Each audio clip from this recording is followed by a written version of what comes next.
The Carrington Club's grand facade shimmered with frost and gold light, nestled in the snowy heart of Aspen. Once, I used to walk past its velvet ropes with my head down, ignored by staff and guests alike.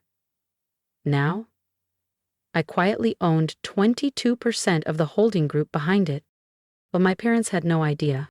I checked my phone one last time before stepping inside. 4 missed calls from Dad, a string of messages from Mom. The last one made my jaw tighten. "Don't wear anything weird tonight, Lauren. The Halberts will be there. Remember what happened last year, please. No talk about your tech stuff." My tech stuff? I smirked, tucking the phone into my Saint Laurent clutch. Not the outlet version my mom flaunted, mine was custom. The tech stuff in question? That would be Link Systems, the AI firm I built from a 500-square-foot Denver co-working space. We'd just signed a government defense contract worth $300 million, 0 cents.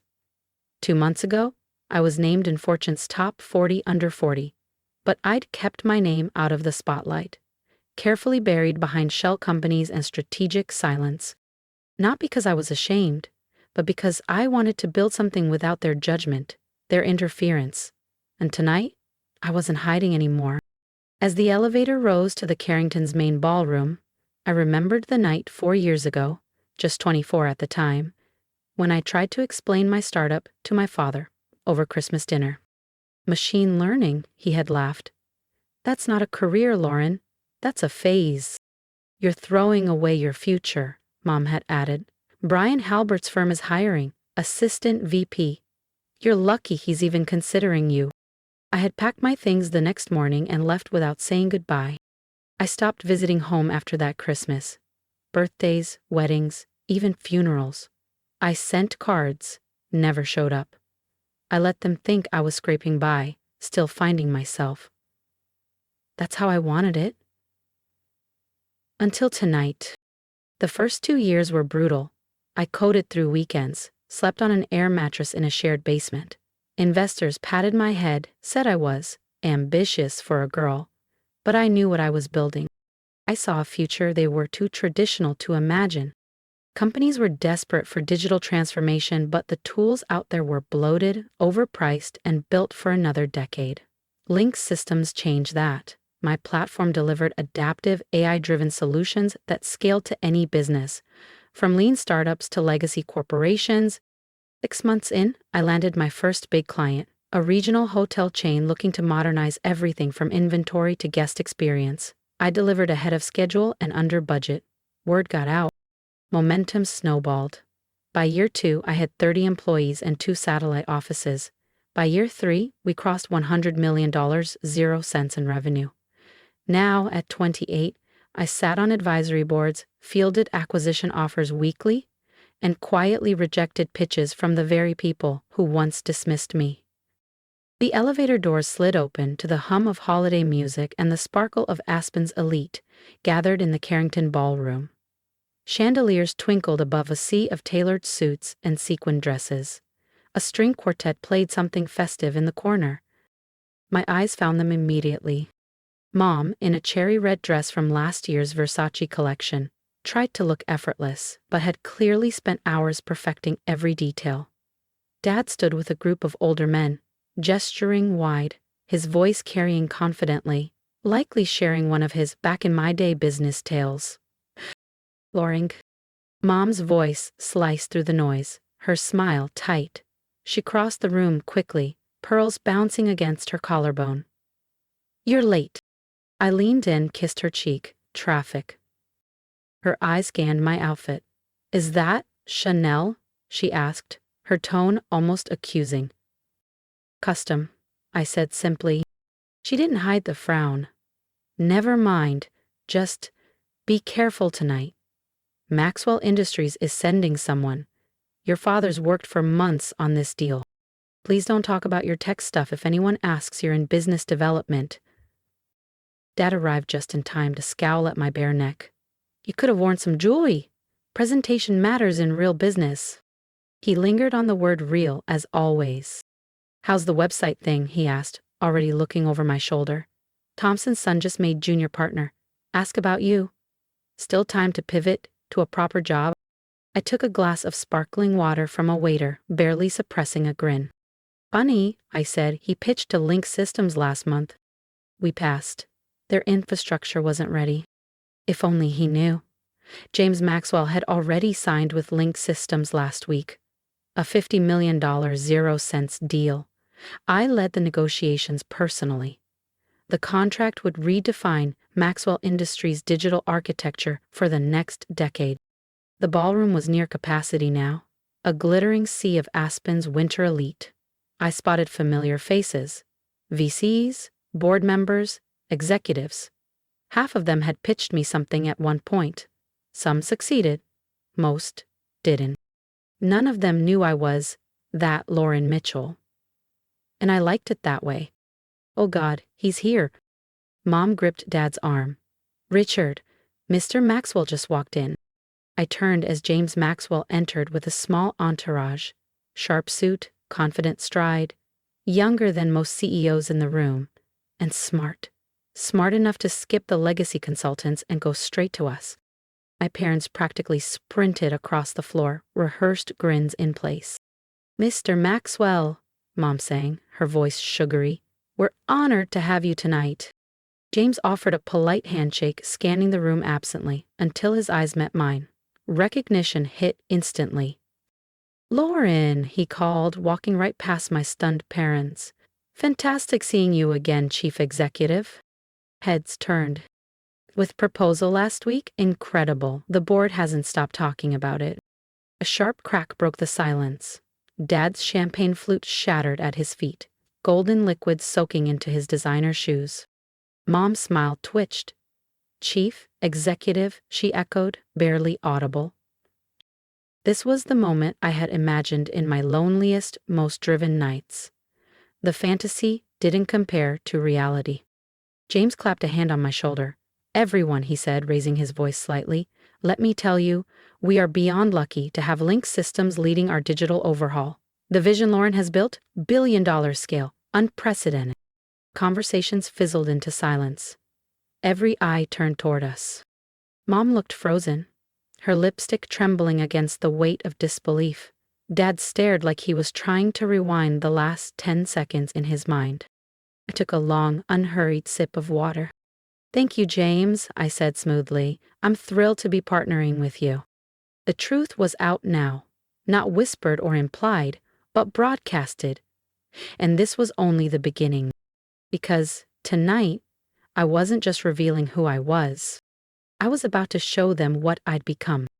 The next few moments unfolded like a carefully orchestrated symphony of chaos. Dad's mouth opened and closed like a fish gasping for air.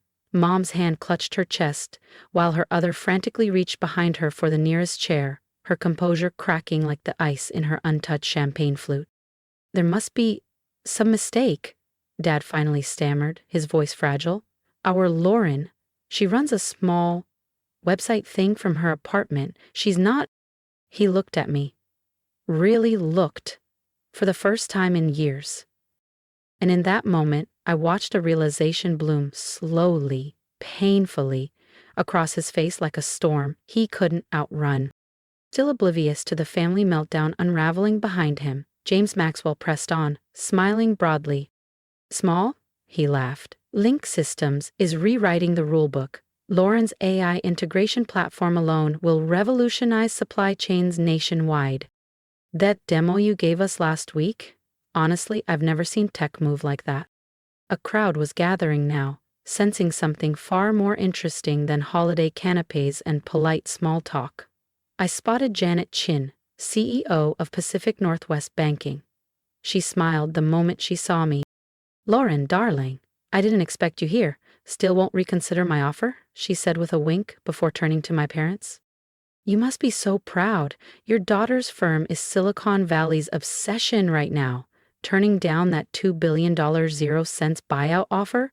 Legendary. Mom sank into the chair with a soft thud. $2 billion? She whispered, color draining from her face.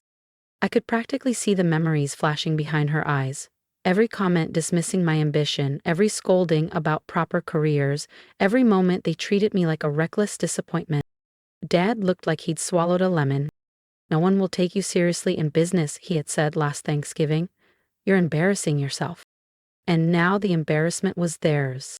Michael Robertson, CEO of Western Medical Group, stepped forward. "Link overhauled our infrastructure last year," he announced proudly. "Efficiency up 300%, best partnership we've ever made." Then came Elizabeth Warner, the tech journalist. "Remember the Children's Tech Education Fund Gala? That $10 million, 0 cents anonymous donation? It was Lauren. We can finally name our mysterious benefactor." Dad tugged at his collar like it was choking him. His eyes darted between the faces, the stories, the mounting evidence that everything he believed about me had just shattered. Want to see how Lauren finally confronts her parents and what she does next? Hit subscribe so you don't miss the twist that changes everything. All those years, Dad had lectured me about financial responsibility while I quietly built an empire under his nose. But your apartment," Mom gasped, clinging to her last thread of denial. "That tiny place." "Oh, you mean my office?" I smiled gently. "The penthouse is just where I take meetings when I'm in town. I actually own the building." I let the silence sit for a second. "And the one next to it?" I added. "Actually, most of this block." Right on cue, the Carrington manager appeared, bowing slightly. "Miss Mitchell, is everything all right? Shall we prepare the private dining suite you purchased last winter for your company's holiday gathering?" Mom's mascara began to smudge beneath the weight of her shock. "Last year," she whispered, "when you said you couldn't afford to pitch in for the family vacation." "I was a bit preoccupied," I said calmly, "acquiring our largest competitor and expanding into the European market." The memories were hitting them like waves. Dad's face twitched as he recalled every smug comment he'd made about other people's children, investment bankers, consultants, lawyers, his so-called real professionals. Mom's hand trembled, perhaps remembering every time she tried to set me up with a nice man who could take care of me. James Maxwell raised his glass high. "A toast," he announced, "to Lauren Mitchell, the youngest CEO to crack the Fortune 500 this year, a visionary who's not just shaping the future of tech, but leading it." Applause erupted, champagne glasses clinked, camera flashes burst like fireworks. Tomorrow, headlines would read, "The mystery CEO behind Link Systems steps into the spotlight." But I wasn't done. I turned back to my parents, letting the applause fade. "Remember last month? Your firm's pension fund crisis," I said, my voice steady. "That anonymous investor who stepped in just in time?" I paused, savoring the silence. "You're welcome." Dad's knees gave. A waiter caught him with a chair just in time. "All those lectures," he murmured. "And you were building something bigger than I ever imagined?" "Yes," I said simply. "And that's not even the best part." James reached into his briefcase and slid out a leather folder. "Shall we tell them about the merger?" he grinned. The room leaned in. "Because Maxwell Industries isn't just becoming our client," I said, voice crystal clear. "As of next week," I said clearly, "Maxwell Industries will officially merge with Link Systems." The murmurs grew louder. "And with them," I added, locking eyes with my father, "comes their controlling interest in Mitchell and Partners." Gasps rippled across the room. His law firm, his kingdom of 3 decades, was about to become a subsidiary of my company. "Which means," I smiled, letting the weight of it settle, "starting Monday, I'm not just your daughter. I'm your boss." The room fell into stunned silence. Somewhere in the background, a Christmas carol about peace and joy played like a punchline from the universe. I took a slow sip of water, feeling no guilt, just a quiet, settled satisfaction. Maybe now, finally, they'd be ready to talk to me like an equal. The next hour passed in a whirlwind.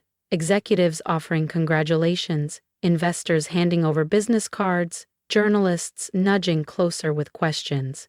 But at our table, my parents sat unmoving, like ornate Christmas statues that had lost their glow. Around them, the party carried on. Inside them, everything they believed had unraveled. Eventually, as the crowd thinned and champagne trays disappeared, I walked back to their table. Each step across the ballroom felt symbolic.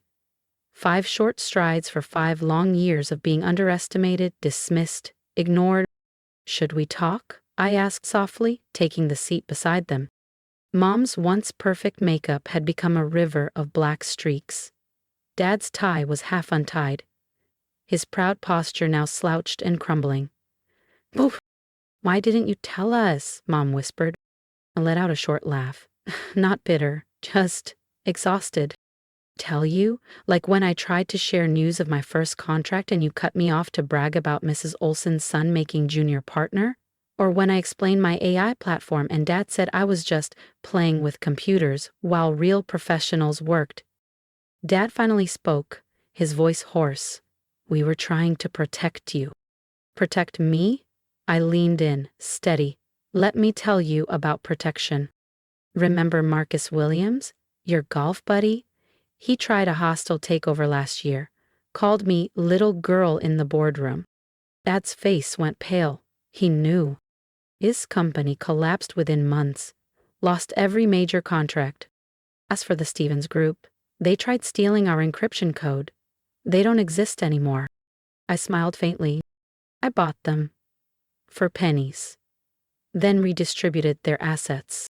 "That was you?" Dad's voice cracked barely above a whisper. "But that was a billion-dollar deal." I gave a small nod, taking another sip of my water. "Actually, that was a minor acquisition, buried in last quarter's small print." I let the statement hang in the air. While you were telling everyone I was finding myself with a cute little computer hobby, I was scaling a tech empire. Every time you bragged about someone else's kid becoming junior partner or landing a promotion, I was closing deals that dwarfed their entire careers. Mom's hands were trembling now as she slowly reached for her purse, like it might shield her from what she was hearing. "The charity gala," she murmured, "the children's hospital wing we couldn't afford to sponsor, the Lauren Mitchell Technology Center." I smiled. Anonymous donations are funny that way. "But why keep it secret?" Dad demanded, the edge of his old commanding tone returning. "Why let us think?" "Think what, Dad?" I cut in gently. "That I was lost? That I needed your connections? That I had to be rescued?" I set the glass down. I wanted to win on my terms. No family name, no shortcuts, no favors, just merit. And guess what? I leaned forward slightly. I didn't just succeed, I disrupted the entire industry. The weight of it finally seemed to hit them. Every lecture, every patronizing comment, every well-meaning dismissal, they were all laid bare under the ballroom's soft chandeliers. The room around us faded, and for a moment, we were just a fractured family sitting in the middle of their reckoning. "The merger goes public Monday," I said, my tone shifting to business. "Mitchell and Partners will undergo a full digital transformation. We'll be streamlining operations, modernizing systems, you know." I smiled faintly. "All those things you once told me I'd never understand." Dad swallowed hard. "What happens to us?" "Depends," I replied, folding my hands calmly. "You have 2 choices. Option 1, early retirement, generous packages, full benefits, you can golf, travel, finally relax. Option 2, stay on, but understand, everything changes. You'll be reporting to people half your age, learning systems you don't yet grasp, adapting to a future you once dismissed." I paused. "Either way, I win. But if you're ready to respect me, not just as your daughter, but as a leader, maybe we can win together." Thank you for coming on this journey with me. If my story struck a chord, I'd love to hear from you. Drop a comment, not just for me, but for every person who's ever been underestimated, overlooked, or told to be realistic. Share your advice, your battles, your wins. Let's build each other up. And if there's one thing I hope you carry forward, it's this. Never wait for permission to become who you're meant to be. You don't need approval. You need vision, grit, and a refusal to quit. Subscribe, stay connected. The next chapter is just beginning.